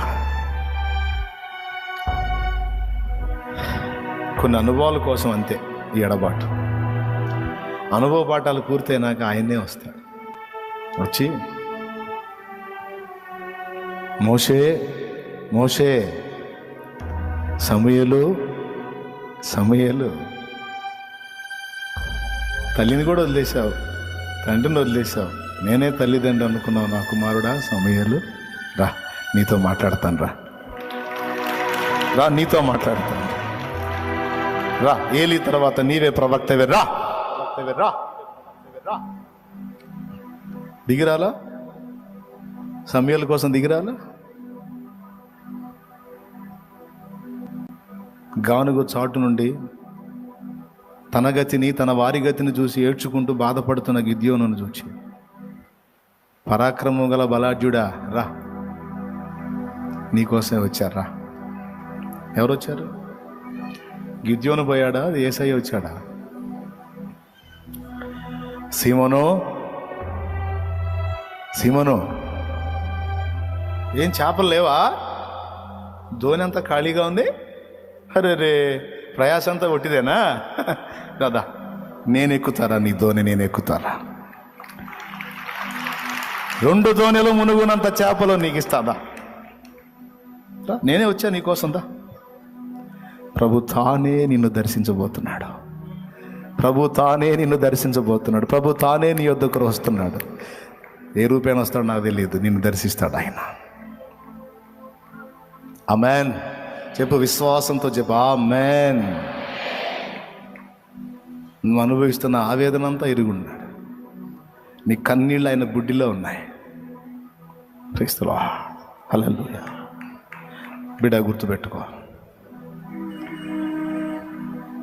2 దోణెల మునగ చేపలు చూపించి రా, ఈ చూసావుగా, నిన్ను మనుషుల్ని బట్టే జాలర్ని చేస్తాను రా. నీకు ఇవి ఇచ్చి నిన్ను వ్యాపారాల్లో నెట్టడానికి కాదు నిన్ను వచ్చింది, నిన్ను నా పనికి పిలవడానికి వచ్చాను. నువ్వు ఈ చేపలు కాదు పట్టాలి, నువ్వు మనుషుల్ని పట్టాలి రా. ఎవరు పిలిచారండి? పేతురుపై అడిగాడా? ప్రభువే వచ్చి పిలిచాడా? బా, వస్తాడు ఆయనే, వస్తాడు. సౌలా, సౌలా, ఏం చేస్తున్నావు? నన్ను ఎందుకు ఇబ్బంది పెడుతున్నావు? మునికోలలకు ఎదురు తనడం నీకు కష్టమని తెలియదా? చచ్చిపోతావు, జాగ్రత్త. దిమ్మ తిరిగింది. ప్రభువా, ప్రభువా, వెళ్ళు, దమస్కులోనికి వెళ్ళు, నువ్వేం చేయాలో అక్కడ నీకు బోధిస్తాను పో. ప్రభువా, దుర్మార్గుణ్ణి, తెలియక దుర్మార్గాలన్నీ చేశాను, నన్ను క్షమించి వెళ్ళు, నువ్వు దమస్కుకు వెళ్ళు. అననీయ, అననీయ, ప్రభువా, నీవు లేచి తిన్నని దనబడిన వీధికి వెళ్ళి యూదాను వాని ఇంట తార్సు వాడైన సౌలు అనేవాని గురించి విచారించు. అతడికి కళ్ళు ఇబ్బంది అయింది, నువ్వు వెళ్ళి చేతులుంచి అతన్ని స్వస్థపరుస్తున్నట్లు నేను అతనికి దర్శనంలో చూయించాను. నువ్వు వెళ్ళి అతని మీద చేతులుంచు. అతడు నీ చేతులుంచుట ద్వారా స్వస్థత పొందాలి. తండ్రి, ఎవరి దగ్గరికి వెళ్ళమంటున్నావు? ఆ నరహంతకుని దగ్గరకా? ఆ దుర్మార్గుడి దగ్గరకా? ఆ క్రూరుడి దగ్గరకా? నీ ప్రజలకు బహు నష్టము కలుగజేసి బహు కష్టాల పాలు చేసిన దుర్మార్గుడు కదా సౌలు. అననీయ, అది ఒకప్పుడు. ఆ స్థితిలోనే నేను ఉండనిస్తానా? పోయి చూడుపో. రాజుల ఎదుట, అధికారుల ఎదుట, చక్రవర్తి ఎదుట, ప్రజల ఎదుట నా నామమును ఒప్పుకొనడానికి నేను ఏర్పరచుకున్న సాధనమే సౌలు. పో.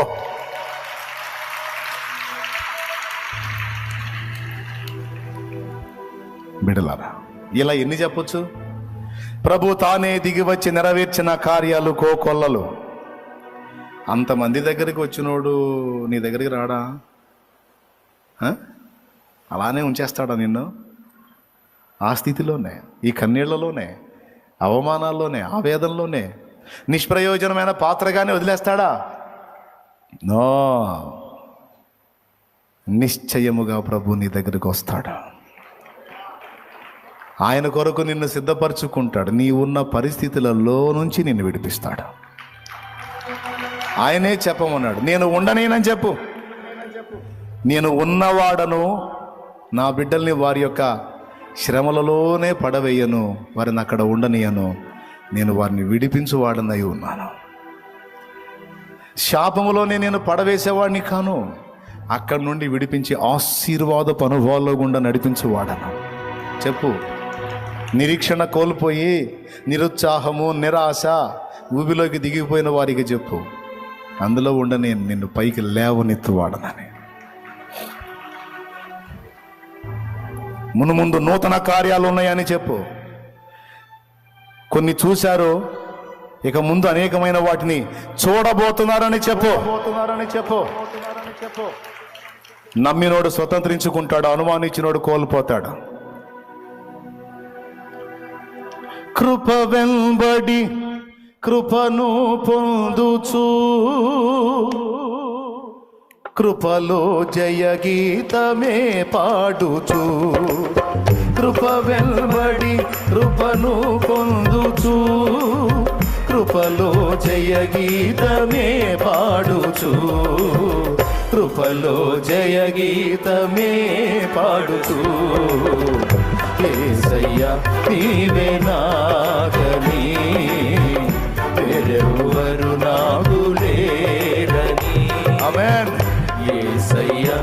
నీవే నాకని వేరెవ్వరు నాకు లేరని వేణోళ్ళ కొనియాడినా ఆశలు తీరవే వేణోళ్ళ కొనియాడినా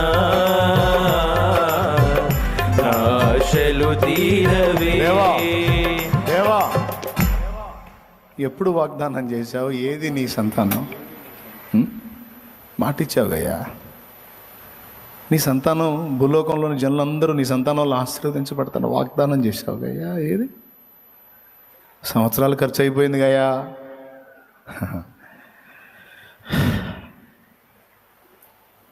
అబ్రామ, ఆ సమయం వచ్చినప్పుడు నేనే వస్తాను. హల్లెలూయా, హల్లెలూయా. ఆ సమయం వచ్చినప్పుడు నేనే వస్తాను. వచ్చాడు, రా. నీ భార్య అయిన సారా ఎక్కడ? మీదటికి ఈ కాలం నిర్ణయ కాలమున నేను వస్తాను. అప్పుడు నీ భార్య అయిన సారా నీకు కుమారుని కంటుంది. మీ చేతిలో బిడ్డ ఉంటాడు. ఎప్పుడమ్మా? మీదటికి ఈ కాలమున అండ్ నిర్ణయ కాలమున. మోషే, నీ మూలుగులు నాకు వినపడుతున్నాయి. ఇంతేనా? ఇంతటితో అంతమేనా? నో కాదు, నూతన కార్యాలు ఉన్నాయి. నేనే వస్తా. ఆ సమయం ఆసన్నమైంది. వస్తా, చూపిస్తా. నేనేందో నీకు అర్థమయ్యేటట్టు తెలియజేస్తాను. నువ్వేందో ఫరోకు అర్థమయ్యేటట్టు చూపిస్తా. బా, సమయం ఆసన్నమైనప్పుడు ప్రభుత్వాన్ని నువ్వు వద్దన్నా వచ్చి నిలబడతాడు. చేసిన ప్రార్థనలు చేసి నువ్వు మర్చిపోవచ్చు, కానీ జవాబిచ్చే నా దేవుడు మాత్రం మర్చిపోడు. గుర్తుపెట్టుకున్నాడు ఆయన. ఎన్నిసార్లు రహస్యంగా ఏడ్చావో, ఎన్నిసార్లు కుమిలి విలపించావో, అవన్నీ ఎరిగిన వాడు మర్చిపోలా. ఆయనే నిన్ను దర్శిస్తాడు. దేవునికి మహిమ. పర్సనల్ ఎవరికి వాళ్ళకి ఏమో, నాకు మీ పర్సనల్ ఏమో నాకు తెలియదు, కానీ నా దేవుడు ఎరుగు. మరి ఎవరెవరు ఏమేమి కలిగి ఉండి ఇక ఇంతేనా ఈ జీవితం అని ప్రశ్నించిన వారందరికీ కాదు, నూతన కార్యాలు ఉన్నాయి, నమ్మమని మాట్లాడుతున్నాడు ఆయన. చూపిస్తానన్నాడు. ఏం చూపిస్తాడో మీరు విశ్వాసం ఉంచండి. డౌట్ ఎందుకు? ఏమన్నా అనుమానం ఉందా?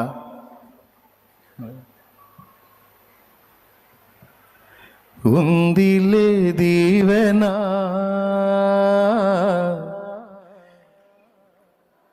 ఏదో మనం బాధలో వస్తే శాలమ్మని ఏదో ఓదార్చి పంపిస్తున్నాడు అనుకోవద్దు. ఏదో ముఖాల్లో ఆనందం కోసం, ఏదో ఓదార్పు కోసం చెప్పింది కాదు. ఏదైతే నేను చెప్పాలో ఆ ఒక్క మాటనే నా హృదయంలోంచి మిగిలిందంతా బ్లర్ చేస్తాడు దేవుడు. అది విషయం. ఎవ్రీ సండే జరిగేది అది. బోల్డ్ అంత మ్యాటర్ ఉంటుంది నా దగ్గర, అదంతా రానీడు. ఆయన ఈరోజు మీకు ఏది చెప్పాలనుకున్నాడో దాన్ని మాత్రమే ఓపెన్ చేసి నా దగ్గర ఉన్న మిగతా సబ్జెక్ట్ అంతా బ్లర్ చేసి పడేస్తాడు. ఇక అది ఏది మైండ్లో ఉండదు. అలా అందిందే ఈ వాక్ ఈరోజు.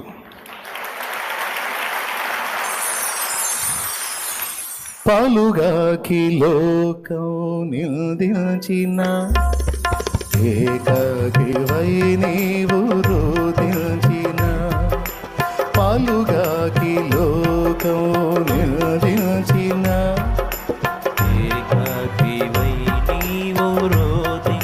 పెద్ద దేవుడంట, భక్తుడంట. ఆయన వస్తాడంట, ఈయన దర్శిస్తాడంట, ఈయన పోటు పొడుస్తాడంట, పోయి వాళ్ళందరినీ వేస్తాడంట. కథలకు కూడా హద్దులు ఉండాలి. నువ్వెంత మాత్రం పోటుగాడువో మాకు తెలుసులే. అంత మాత్రం పోటుగాడు అయితే 20 ఏళ్ళు మా ఇంటికాడ ఉంటాయింది. నన్ను తీసుకొని వెళ్ళావు. ఇన్ని సంవత్సరాలు ఉంటావా? నీ దగ్గర అంత లేదు, అంత విషయం లేదు. ఓకే సిప్పరా, ఓకే నువ్వు అనుకున్నట్టే వేస్ట్గానే అనుకో. ఆ గొర్రెలకు కూడా పనికిరాను అనుకో, పర్లేదు, ఏమైంది అనుకో. కానీ నా హృదయంలో నిరీక్షణ పోదు. ఎందుకంటే నేనేం చేశానో ఆయనకు తెలుసు. ఆయన ఏందో కూడా నాకు తెలుసు. ఇదే మోషే ఆ లక్షలాది మంది జనాన్ని బయటికి తీసుకొస్తున్నప్పుడు సిప్పోరా మొహం ఎట్టబెట్టి ఉంటుంది? అసలు సిప్పోరాల అందని ఏడుంది అంటారేమో, సిప్పోరాల అందని ఏడుంది అంటారేమో. అనరా అనరా? అనని మనిషి అయితే పిల్లగాడికి సున్నతి చేయకుండా ఎందుకు ఆపిద్ది? అర్థమైందా? మాట రెస్పెక్ట్ ఉండదు, అదంతే. తృణీకరించబడ్డాడు. ఇదే మామ ఇత్రో, ఇదే భార్య సిప్పోరా, ఇదే మోషేని ఎరిగిన మిద్యాను వాస్తవ్యులు. అప్పట్లో అగ్రరాజ్యమైన ఐగుప్తును వణికించి ఫరోకి బంపర్ స్ట్రోకులు ఇచ్చి ఆ లక్షలాది మంది ప్రజలను బయటికి తీసుకొస్తూ నంబర్ 1లో మోషే కనపడ్డప్పుడు ఎగతాళి చేసిన వాళ్ళందరి మైండ్ బ్లోయింగ్ పోయి ఉంటుంది నాకు తెలిసి.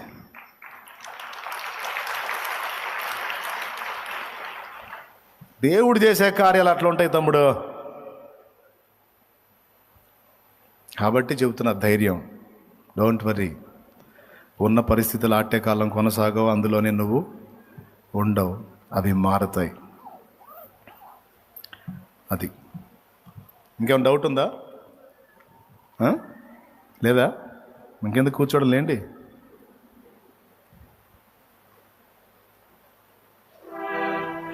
అవమాన పర్వాలు ముగిసేనులే, ఆనంద గీతాలు పాడేవులే.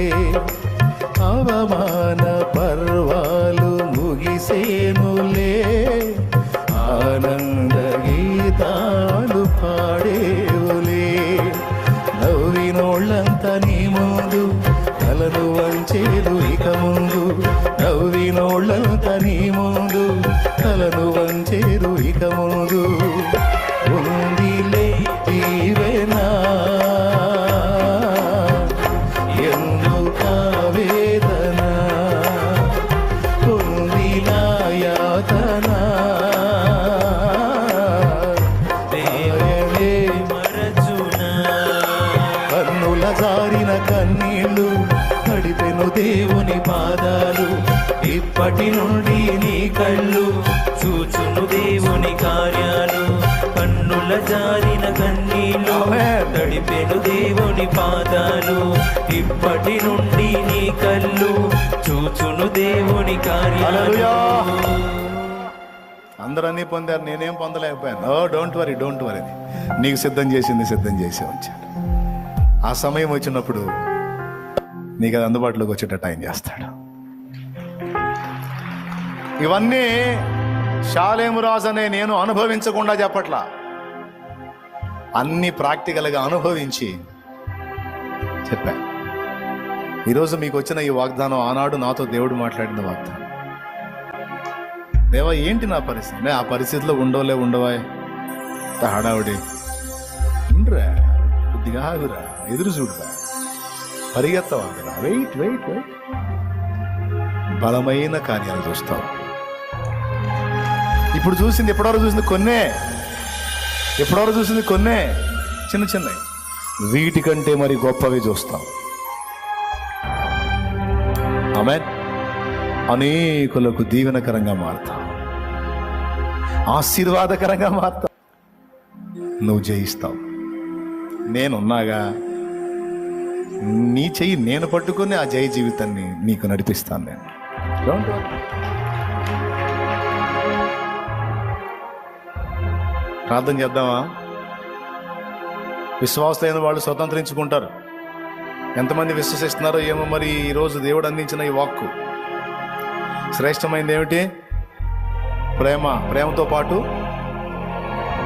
ఊపిరున్నంత వరకు ఎదురు చూపు ఆగకూడదు. ఊపిరున్నంత వరకు నిరీక్షణ ఉంది. ఊపిరున్నంత వరకు జయము కొరకు ఎదురు చూపు ఉంది. ఎవరిని బట్టి ఆశ? ఎవరి మీద విశ్వాసం? ఎవరి కొరకు ఎదురు చూపు? ఆయనను బట్టి. ఈ నిరీక్షణ నన్ను సిగ్గుపరచలేదు, నిన్ను సిగ్గుపరచదు. ప్రార్థన. ప్రేమ కలిగిన మా తండ్రి, మహాపరిశుద్ధుడగు దేవానికి స్తోత్రాలు. దేవా, మా ప్రార్థన ఆలకించి ఈ దాసుని మరుగుపరిచి మాతోనూ మరొకసారి మా ప్రాణాలను బలపరిచేందుకే మీరు మాట్లాడినందుకు నీకు స్తోత్రాలయ్యా. నిజమేనైనా నిరీక్షణ కోల్పోతున్న స్థితిలోనే మేము ఉన్నాం. ఇంకెప్పుడు మా జీవితాలు మారుతాయి, ఇంకెప్పుడు దేవుడు మా జీవితంలో కార్యం చేస్తాడని నిరీక్షణ కోల్పోతున్న తరుణంలోనైనా నీవే నీ దాసుని ద్వారా మాట్లాడావు. నేను నిన్ను ఉండనివ్వను, నీ బలహీన స్థితిలో ఇప్పుడు నీ ఉన్నట్టుగా నేను ఉండనివ్వను, ఒక గొప్ప స్థితిని నీ కొరకు దాచి ఉంచాను. నీ తల ఎత్తి నిన్ను గణపరుస్తాను, నవ్విన వారి ముందు నిన్ను గణపరుస్తానని మాట్లాడావయ్యా. అలనాడు ఏ భక్తుని నువ్వు దాటి వెళ్ళిపోనట్లుగా ఈ రోజు మాకు కూడా భరోసా ఇచ్చావు, మా హృదయాన్ని ధైర్యపరచావు. నేను నిన్ను దాటిపోను, ఇదిగో నేను నీ పక్షాన కార్యము చేయ సిద్ధపడి ఉన్నాను, బలమైన కార్యాలను చూడబోతున్నావు అని ఎన్నో గొప్ప గొప్ప ఆదరణకరమైన మాటలు మాతో మాట్లాడి మా హృదయాన్ని బలపరిచినందుకు నీకు స్తోత్రం. అపవాది ఎక్కడ ఈ మాటలు దొంగిలించకుండా యేసు నామములో వారిని బంధిస్తున్నాము నాయన. కడ వరకు ఈ నిరీక్షణ గలవారమై మేము సాగిపోయేటట్లుగా కృప దయచేదేవా. వాక్యం ఎత్తిన నీ దాసుని బలపరిచి ఇంకను వాడుకో, ఇంకను అభిషేకించు. ఈ మాటల ద్వారా నాయన ఎందరైతే ఇక్కడ లైవ్లో అనేక మంది, లక్షలాది మంది వింటూ ఉండగా వారి హృదయాలు బలపరచుబన్నుగాక, నిరీక్షణ కలుగునగాక. గొప్ప కార్యాలు జరిగిస్తున్నందుకు వందనాలు చెల్లిస్తూ యేసు నామములో కృతజ్ఞతలు చెల్లిస్తున్నాము తండ్రి. ఆమేన్. ఆమేన్. పరలోకమందున్న మా తండ్రి, నీ నామం పరిశుద్ధపరచుబడుగాక, నీ రాజ్యం మాకు వచ్చుగాక, నీ చిత్తం పరలోకమందు నెరవేర్చున్నట్లు భూమి ఎందులో నెరవేరునుగాక. నేడు మాకు కావలసిన అనుదిన ఆహారం దయచేయండి. మా పట్ల అపరాధం చేసిన వారిని మేము క్షమించిన ప్రకారం మీరు మా అపరాధాలు క్షమించండి. మమ్మల్ని శోధనలోకి తెక దుష్టు నుంచి తప్పించండి, కీడు నుంచి రక్షించండి. ఎందుచేతననగా రాజ్యము, బలము, మహిమ, శక్తి సర్వము నిరంతరము నీవై ఉన్నావు తండ్రి. ఆమేన్. వచ్చే శనివారం ఏదో ఉందనుకుంటా. ఈ నెల చివరిలో ఏమున్నాయి? ఈ నెల చివరి బుధవారం ఏమున్నాయి? రైట్. మీరు ఎవరైనా మీ చేతిని యేసయ్య చేతికి అందించి మీ జీవితాన్ని మార్పులోకి తీసుకెళ్ళాలి, బాప్తిస్మం పొందాలనుకున్న వాళ్ళు ఈ నెల చివరి బుధవారం, డేట్ 27వ తారీఖు బాప్తిస్మాల కార్యక్రమం ఉంటుంది. సిద్ధపడండి.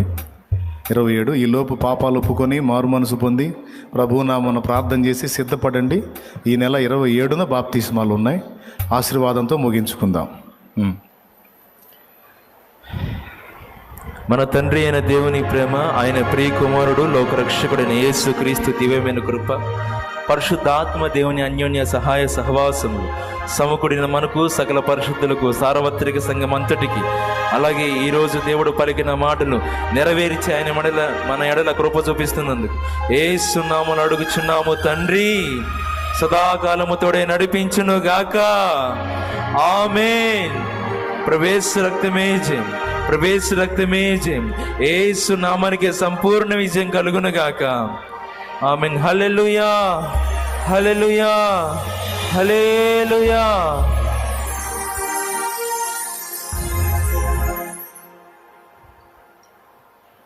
విశ్వాసంతో బిడ్డలు తెచ్చిన నూనె నీ శక్తితో నింపి అది వినియోగించి ప్రార్థించినప్పుడు యేసుక్రీస్తు నామంలో స్వస్థత కలుగును గాక. ఈ ప్రభావంతో రోగులైన వారిని ముట్టి బాగు చేసి సర్వ శరీరమునకు ఆరోగ్యమును కలిగి తిరిగి క్షేమంగా గృహాలకు చేరు పర్యంతో నీ భద్రత కాపుదల దయచేసి ఆశీర్వదించు. యేసు నామములో వేడుచున్నాం తండ్రి. ఆమేన్. దేవుని వాగ్దానాన్ని స్వతంత్రించుకొని హ్యాపీగా బయలుదేరండి. కృప మనందరికీ తోడై ఉండును గాక.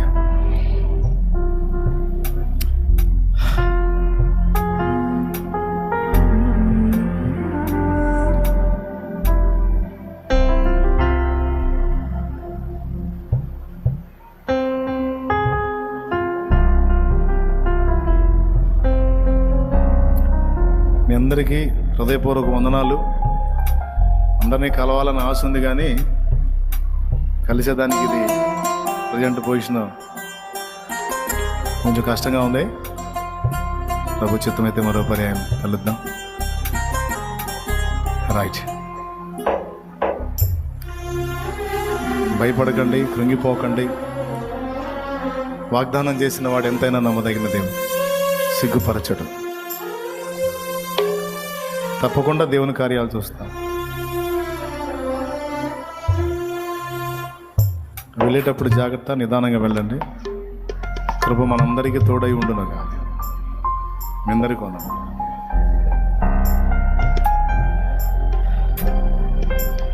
ఆ పరిస్థితులు నీకు ఉండనీనన్నాడుగా. ఓ హ్యాపీగా పో.